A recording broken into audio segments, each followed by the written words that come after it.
একুশে ফেব্রুয়ারি মানেই আমরা অনেক কথা বলি। ভাষা, আন্দোলন, ইতিহাস। কিন্তু আজ যে গল্পটা বলবো সেখানে কোনো স্লোগান নেই, কোনো মিছিল নেই। আজকের গল্পটা একটা চিঠির, যে চিঠিটা লেখা হয়েছিল কিন্তু কোনো দিন ঠিক সময়ে পড়া হয়নি। একুশে ফেব্রুয়ারি, যে চিঠিটা পড়া হয়নি। একটি খুব নীরব কাহিনী। একুশে ফেব্রুয়ারির ভোর, ঢাকার এক ছোট ঘরে একটা চিঠি টেবিলের ওপরে পড়ে আছে। চিঠিটা লেখা হয়েছিল গত রাতেই। ছেলেটা লিখেছিল, মা, আজ হয়তো দেরি হবে, ভয় পেও না, ফিরে এসে তোমার হাতের চা খাবো। চিঠিটা ভাঁজ করা ছিল যত্ন করে, কিন্তু মা সেটা পড়েননি। কারণ ভোরে উঠেই তিনি ভাত বসাতে ব্যস্ত ছিলেন। সকাল গড়ায়, বেলা বাড়ে, চিঠিটা পড়েই থাকে। দুপুরে মা 2 কাপ চা বানান, 1 কাপ নিজের জন্য, 1 কাপ ছেলের জন্য। চা ঠান্ডা হয়ে যায়, কিন্তু কাপ দুটো সরে না। বিকেলের দিকে একজন আসে, কথা খুব কম, শব্দগুলো ভারী। মা চিঠিটার দিকে তাকান, এই প্রথম হাত বাড়ান। চিঠিটা খুলে পড়েন। শেষ লাইনে লেখা, মা, যদি দেরি হয় রাগ করো না। মায়ের চোখ ভিজে যায়, কিন্তু তিনি কাঁদেন না। তিনি শুধু চিঠিটা ভাঁজ করে বাক্সে তুলে রাখেন। সেই বাক্সে আরও অনেক চিঠি আছে, সবগুলোর হাতের লেখা এক। সবগুলোতে একটাই কথা, ফিরে আসার কথা। কিন্তু কোনো চিঠি আর পূর্ণ হয়নি। প্রতি বছর 21শে ফেব্রুয়ারির দিন মা সেই বাক্সটা খুলে বসেন। চিঠিগুলো পড়েন না, শুধু গুনে দেখেন সবগুলো আছে কিনা।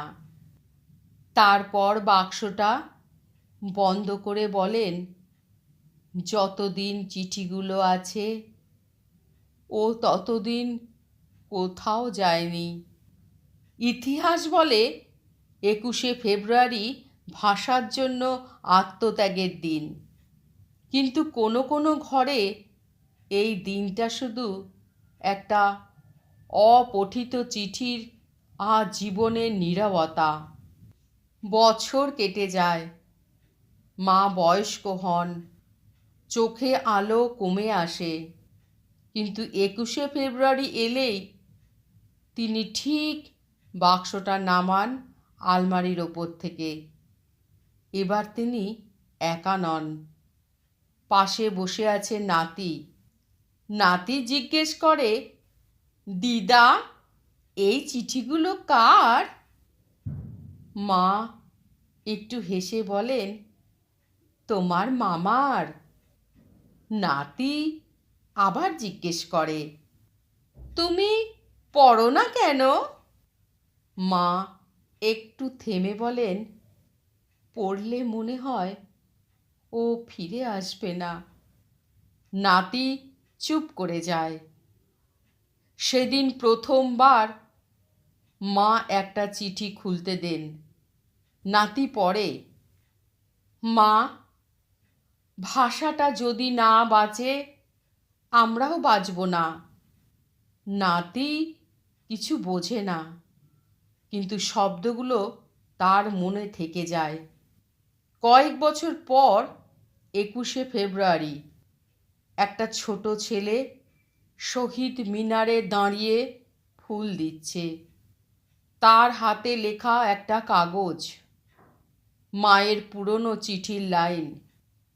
সে জানে না এই লাইনটা তার নিজের রক্তের ইতিহাস, কিন্তু ইতিহাস জানে মা আর তখন নেই। বাক্সটা এখন নাতির কাছে।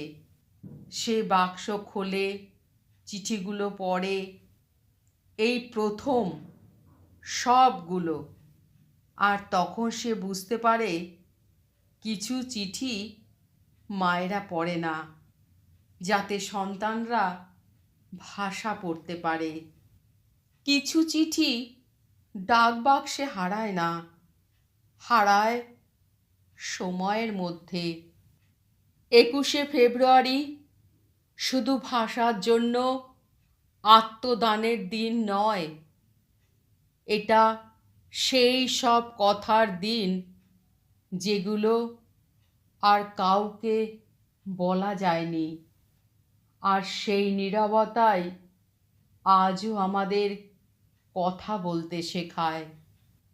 21শে ফেব্রুয়ারি মানেই আমরা অনেক কথা বলি, ভাষা, আন্দোলন, ইতিহাস।